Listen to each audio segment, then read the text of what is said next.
I was almost a full-blown alcoholic at the age of 20 years of age, just because I was surrounded by it, absolutely surrounded by it.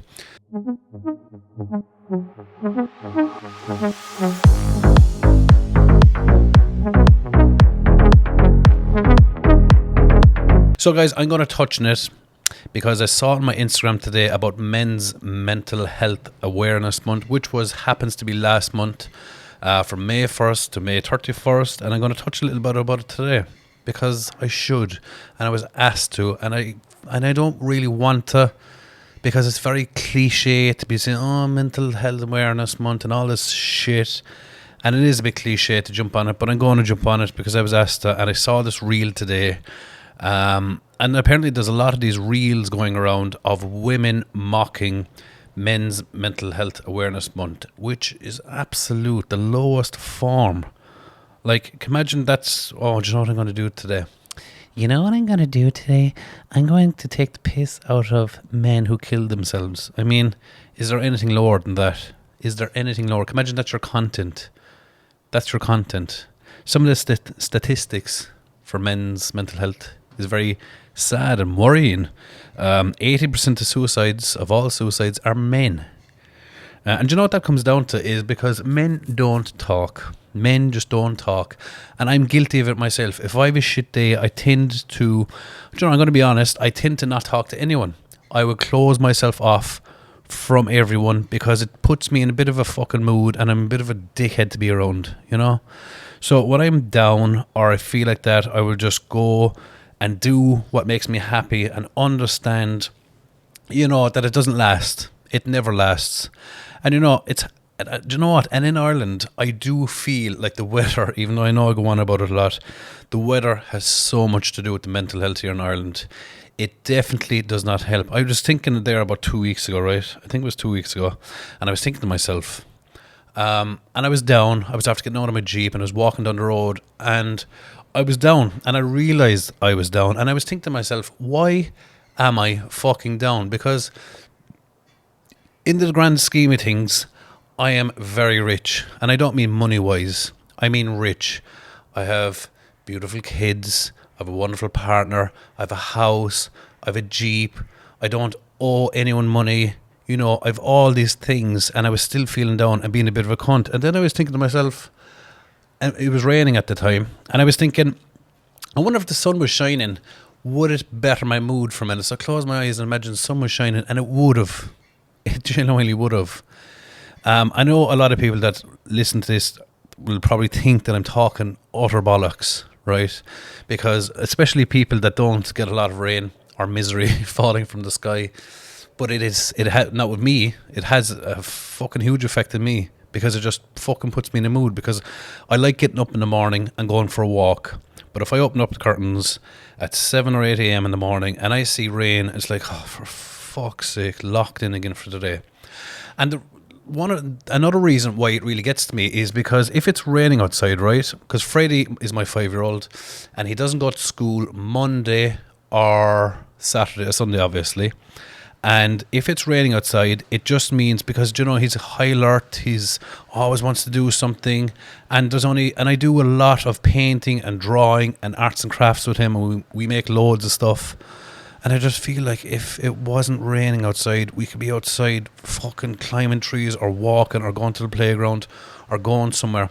So I think the shite weather in Ireland has a lot to do with him falling back on the iPad, because that's what eventually happens. Like after an hour of playing or that is like, oh, can I go on the iPad for a while? And then I'm like, fuck it, yeah, go on it for a while, and we're all guilty of that, of pushing our kids onto the iPads. And I think if it wasn't raining, there would be no iPad. I don't think there would be an iPad introduced into his life at all at this stage because he wants to be outside. But obviously if it's pissing rain, he can't go outside. That's my rant over about the rain and the weather. Now, as I was saying, 80% of all suicides are men, and it comes down to them not talking. And as I was saying myself, I just tend to lock myself up and stay away from people because I end up being a cunt to people. I wouldn't typically post because you can see through the post that I'd post that I would be a cranky little cunt. I typically don't post much either around that time, unless it's an old post or something that I'd put up. So I like to, and I'm guilty of it. I won't talk to no one, and I'll be like, nah, fuck it, it'll pass, and I'll go on my phone, or I'll play my PlayStation, or I will train the muscle that that I like training, you know. And for me, it's like arms or shoulders or chest, you know, the bro muscles. And after a small while of just doing just me and my own, I come out of myself. Now, that's me. That does not work for everyone. Some people, when they go into themselves, we are all guilty of, you know, the little cunt on our shoulders, and he'd be talking to you and telling you things that aren't true. And he's like, you know what, you're a bit of a cunt, and that fella doesn't like you, and I bet you they're talking to you. And then you come up with these scenarios in your head that aren't true.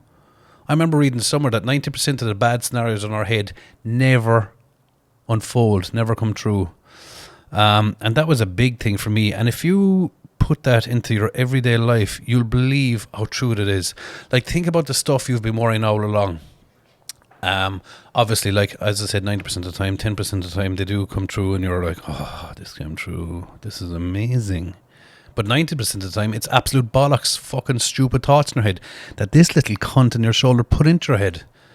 And you're like, wow, thanks, little fella. Thank you for putting that into your head. The point I'm making here, lads, is because if you're with someone or a friend that you like being around, and it's important to find those people that you like being around or talking to, because they can drag you out of that fucking hole of where you're talking to yourself and talking down to yourself and making yourself feel worse. And they can bring you out of it. A simple little conversation, you know, and it's like, fuck it, I was really worried about that an hour ago, and now I'm just kind of getting over it. It wasn't really that much of a big deal, you know what I mean? I have a cunt on me at the minute, you know, and I'm trying my best not to react to it because it's just that situation in my personal life, and I'm trying my best to fucking breathe and not kill that person, because they're testing me at the minute.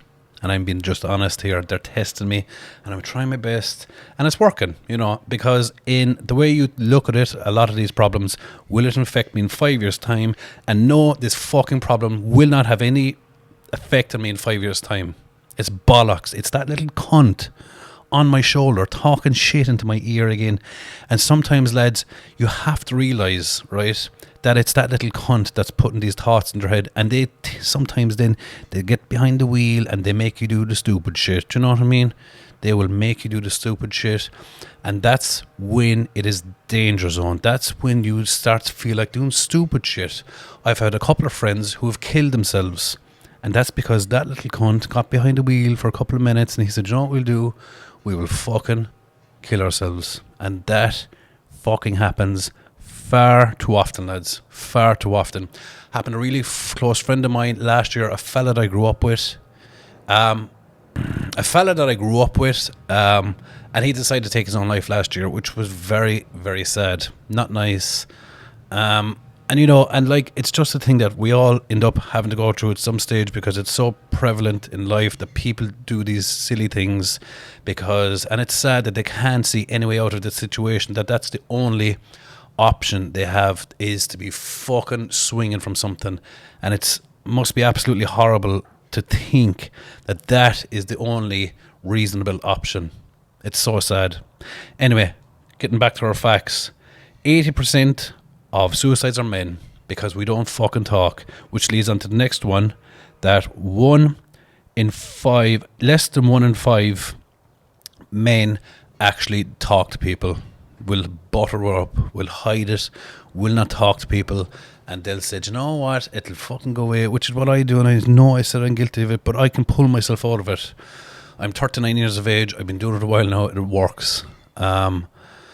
So talk to people, you know. One of the things I do is talk to people when I am feeling a bit of a cunt, and, you know, it does pull me out of the hole sometimes, talking to someone sometimes, you know.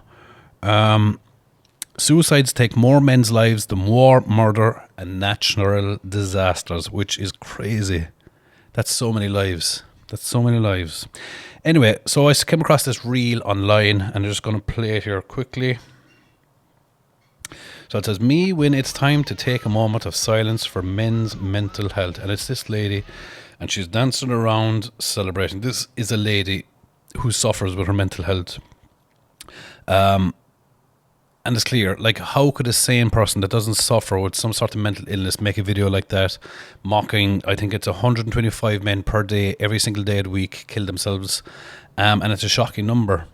And then we have girls like her, and that's all she is a silly little girl making videos and mocking it, and I'm not happy about it. So guys, some things to deal with. You know, if I would feel like there would be a lot of people that are watching this that wouldn't know how to deal with it, and if you're still unwilling to speak to someone, here's some stuff that may help you. Sleep.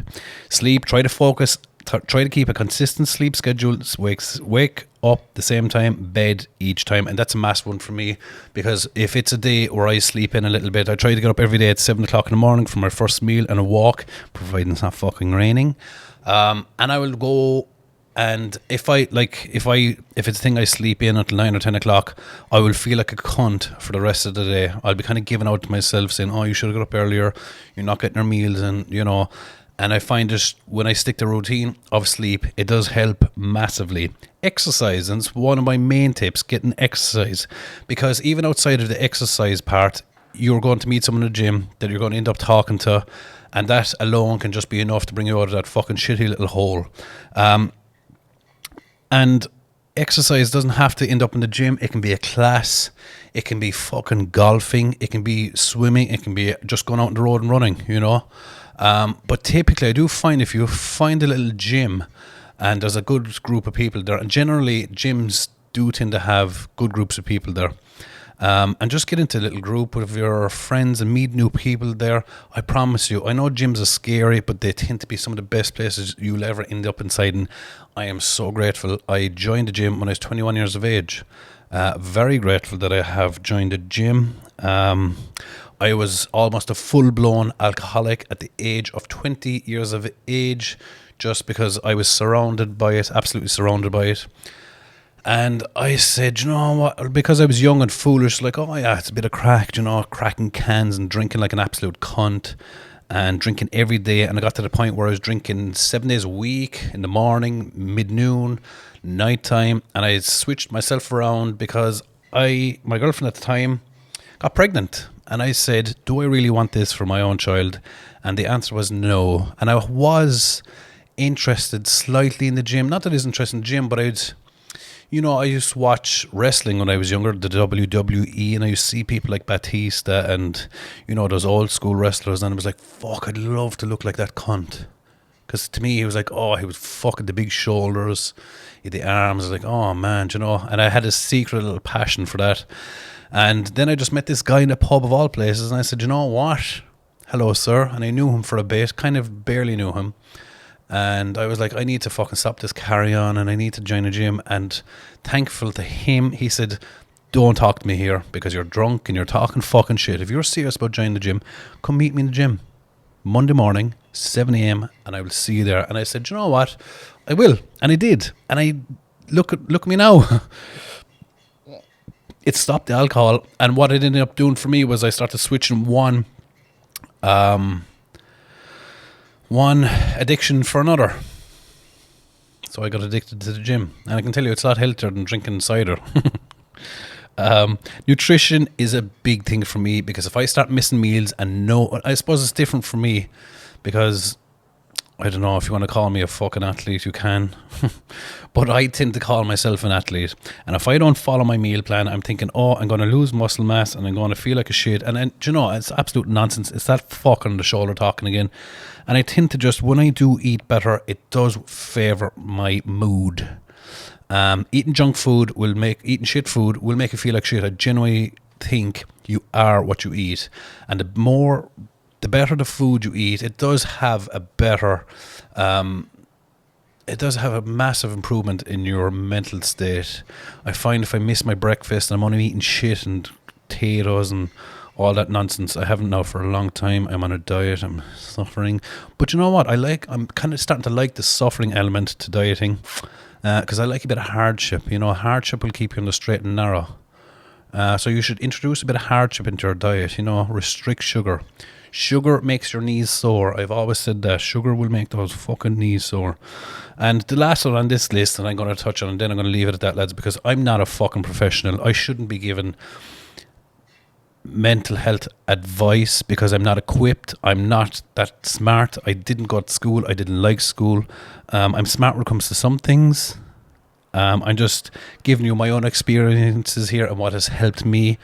But the last one is sunlight, which is bollocks here in Ireland because the sun doesn't come out. We don't have sun in Ireland. Aim for 15 to 30 minutes of natural light daily. Use a light therapy lamp if needed. Something I use is red light therapy. I'm a big believer in it. I know people like Mitchell Hooper and them aren't fucking massive believers in it, but I notice it, like, even like, it's a small thing. I used to go to this place to get my red light therapy done, and it used to glow on my face like that for 20 minutes, and I used to come out of it and my beard would be extra thicker. It'd be fucking fuller after a couple of weeks of using the red light therapy. And then I eventually just bought one because I wanted to be on it when I was reading at night, that it would be popping down on top of me. Or, you know, if my knees were sore, I would have it on my knees. And what ended up happening, because my partner obviously sleep beside me, and the red light used to be catching onto her, and her hair has gotten so thick on her head, guys, on her head. The hair on her head has gotten thicker, and I genuinely think it's due to the red light therapy. So red light therapy and sunbeds I use. As you can see, I'm jacked and tanned. I do believe a sunbed, one sunbed a week, 5 minutes.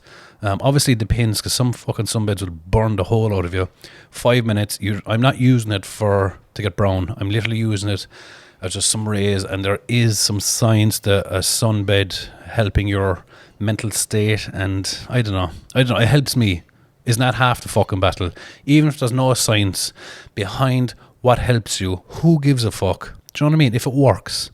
If there's no science, then, well, science says that doesn't work. It's like a lot of people talk shit about the cold water therapy. And I mean, Luke Stoltman, for instance, is a man that uses cold water therapy, and he says it massively benefits his mental health. And if it fucking does that, it does that, and that's it. If that's what he believes, and he believes it makes him better, fuck the science. It works for him, because placebo probably has a lot to play for there, but who cares once it works? If you think there has to be something out there that makes you happy when you're doing it, besides masturbating, because that's the devil again working his way through you, so we try not to masturbate either, because apparently that's really bad. Imagine a day without masturbating. Anyway, so there are my tips if the sun isn't shining. Bit of a sunbed. I bought that lamp because I know I'm going to get questions about that. I bought that red light therapy lamp on I think it was Amazon. It was just €50, I think it was. It's a simple little bulb about that size, and what drew me to that was because I grew up on a farm, and anytime we had sick pigs or calves, you know, they're born a bit prematurely, my father used to put a red lamp right over them, just sitting on them, put them into a little shed, straw, pop the lamp over them, and that fucking calf used to be kicking the following day. And I remember thinking, Jesus, those red lights aren't magical.